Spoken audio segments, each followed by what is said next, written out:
സുഖമുള്ള ഒരു നിദ്രയിലായിരുന്നു സിദ്ധാർത്ഥ്. അവന്റെ കൈക്കുള്ളിൽ അവനോട് ചേർന്ന് കിടന്നുറങ്ങുകയായിരുന്ന കാമുകി നിമിഷ ഒന്ന് ഞരങ്ങിയതുപോലെ തോന്നിയപ്പോൾ കണ്ണുകൾ തുറക്കാതെ അവനവളെ ഒന്നുകൂടി തന്നിലേക്ക് ചേർത്തണച്ചു പിടിച്ചുകൊണ്ട് നെറ്റിയിൽ ചുംബിക്കാനായി കുനിഞ്ഞു. തൊട്ടടുത്ത നിമിഷം ഒരു പെൺകുട്ടി അലറിക്കരയുന്ന ശബ്ദം കേട്ടാണ് അവൻ ഞെട്ടി എഴുന്നേറ്റത്.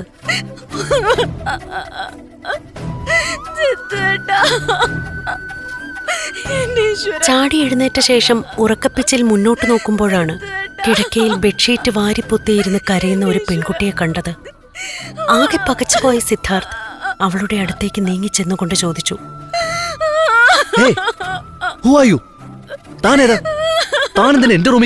ഒറ്റ നിമിഷം കൊണ്ട് അവന് നേർക്ക് തിരിഞ്ഞ ആ പെൺകുട്ടി വലതുകൈ നിവർത്തി സിദ്ധാർത്ഥിന്റെ കവിളിൽ ആഞ്ഞടിച്ചു.